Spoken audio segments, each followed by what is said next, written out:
بسم اللہ الرحمن الرحیم۔ السلام علیکم ورحمۃ اللہ وبرکاتہ۔ حضرت عمر بسا اوقات ایک تنکا اپنے ہاتھ میں لیتے اور فرماتے، کاش میں یہ تنکا ہوتا۔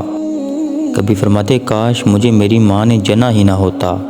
ایک مرتبہ کسی کام میں مشغول تھے، ایک شخص آیا اور کہنے لگا کہ فلاں شخص نے مجھ پر ظلم کیا ہے، آپ چل کر مجھے بدلہ دلوا دیجئے۔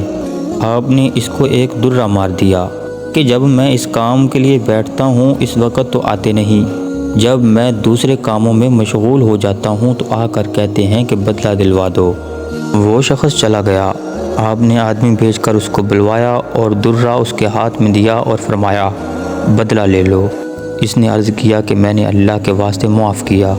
گھر تشریف لائے، 2 رکعت نماز پڑھی، اس کے بعد اپنے آپ کو خطاب کر کے فرمایا، اے عمر، تو کمینہ تھا، اللہ نے تجھ کو اونچا کیا۔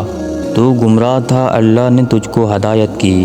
تو ذلیل تھا، اللہ نے تجھ کو عزت دی۔ پھر لوگوں کا بادشاہ بنایا۔ اب ایک شخص آ کر کہتا ہے کہ مجھے ظلم کا بدلہ دلوا دے، تو اس کو مارتا ہے۔ کل کو قیامت کے دن اپنے رب کو کیا جواب دے گا؟ بڑی دیر تک اسی طرح اپنے آپ کو ملامت کرتے رہے۔ آپ کے غلام حضرت اسلم کہتے ہیں کہ میں ایک مرتبہ حضرت عمر کے ساتھ ہرا کی طرف جا رہا تھا۔ ایک جگہ آگ جلتی ہوئی جنگل میں نظر آئی۔ حضرت عمر نے فرمایا کہ شاید یہ کوئی قافلہ ہے جو رات ہو جانے کی وجہ سے شہر میں نہیں گیا، باہر ہی ٹھہر گیا، چلو اس کی خیر خبر لیں، رات کو حفاظت کا انتظام کریں۔ وہاں پہنچے تو دیکھا کہ ایک عورت ہے جس کے ساتھ چند بچے ہیں جو رو رہے ہیں اور چلا رہے ہیں، اور ایک دیچکی چولہے پر رکھی ہے جس میں پانی بھرا ہوا ہے اور اس کے نیچے آگ جل رہی ہے۔ انہوں نے سلام کیا اور قریب آنے کی اجازت لی۔ اس کے پاس گئے اور پوچھا کہ یہ بچے کیوں رو رہے ہیں؟ عورت نے کہا کہ بھوک سے لاچار ہو کر رو رہے ہیں۔ دریافت فرمایا کہ اس دیچکی میں کیا ہے؟ عورت نے کہا کہ پانی بھر کر بہلانے کے واسطے آگ پر دیچکی رکھ دی کہ ذرا ان کو تسلی مل جائے اور سو جائیں۔ امیر المؤمنین عمر کا اور میرا اللہ ہی کے ہاں فیصلہ ہوگا کہ میری اس تنگی کی خبر نہیں لی۔ حضرت عمر رونے لگے اور فرمایا کہ اللہ تجھ پر رحم کرے، بھلا عمر کو تیری حالت کی کیا خبر؟ کہنے لگی کہ وہ ہمارے امیر بنے ہیں اور ہمارے حال کی خبر نہیں رکھتے۔ اسلم کہتے ہیں کہ حضرت عمر مجھے ساتھ لے کر واپس ہوئے اور ایک بوری میں بیت المال میں سے کچھ آٹا اور کھجورے اور چربی اور کچھ کپڑے اور کچھ درہم لیے، یعنی اس بوری کو خوب بھر لیا اور فرمایا کہ یہ میری کمر پر رکھ دیں۔ میں نے عرض کیا کہ میں لے چلوں؟ آپ نے فرمایا نہیں، میری کمر پر رکھ دیں۔ 2-3 مرتبہ جب میں نے اصرار کیا تو فرمایا، کیا قیامت میں بھی میرے بوجھ کو اٹھائے گا؟ اس کو میں ہی اٹھاؤں گا، اس لیے قیامت میں مجھ ہی سے اس کا سوال ہوگا۔ میں نے مجبور ہو کر بوری آپ کی کمر پر رکھ دی۔ آپ نہایت ہی تیزی کے ساتھ اس کے پاس تشریف لے گئے، میں بھی ساتھ تھا۔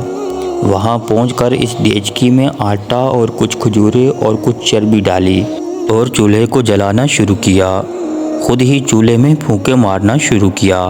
اسلم کہتے ہیں کہ آپ کی داڑھی سے دھواں نکلتا ہوا میں دیکھتا رہا حتیٰ کہ حریرہ سا تیار ہو گیا۔ اس کے بعد آپ نے اپنے دستے مبارک سے نکال کر ان کو کھلایا۔ وہ سیر ہو کر خوب ہنسی کھیلی میں مشغول ہو گئے اور جو بچا تھا وہ دوسرے وقت کے واسطے ان کے حوالے کر دیا۔ وہ عورت بہت خوش ہوئی اور کہنے لگی، اللہ تعالیٰ تمہیں جزائے خیر عطا فرمائے، تم تھے اس کے مستحق کے بجائے حضرت عمر کے تم ہی خلیفہ بنائے جاتے۔ حضرت عمر نے اس کو تسلی دی اور فرمایا کہ جب تم خلیفہ کے پاس جاؤ گی تو مجھ کو بھی وہیں پاؤ گی۔ اور پھر حضرت عمر زمین پر بیٹھ گئے۔ تھوڑی دیر بیٹھنے کے بعد چلے آئے اور فرمایا کہ میں اس لیے بیٹھا تھا کہ میں نے ان کو روتے ہوئے دیکھا تھا، میرا دل چاہ رہا تھا تھوڑی دیر ان کو ہنستے ہوئے بھی دیکھوں۔ صبح کی نماز میں سورۃ کہف، سورۃ طٰہٰ اور بڑی صورتیں پڑھتے اور روتے کہ کئی صفوں تک آواز جاتی۔ ایک مرتبہ صبح کی نماز میں سورۃ یوسف پڑھ رہے تھے، ایک آیات پر پہنچے تو روتے روتے آواز نہ نکلی۔ تہجد کی نماز میں بعض مرتبہ روتے روتے گر جاتے اور بیمار ہو جاتے۔ یہ ہے اللہ کا خوف اس شخص کا جس کے نام سے بڑے بڑے نامور بادشاہ ڈرتے تھے۔ آج بھی 1350-1400 برس کے زمانہ تک اس کا دبدبہ ہے۔ آج کوئی بادشاہ نہیں، حاکم نہیں، کوئی معمولی سا امیر بھی اپنی رعایا کے ساتھ ایسا برتاؤ نہیں کرتا۔ دوستو آج کے لیے اتنا ہی، ملیں گے انشاءاللہ نیکسٹ ویڈیو میں۔ تب تک کے لیے رکھیے گا اپنا اور اپنے پیاروں کا بہت سارا خیال۔ اللہ حافظ۔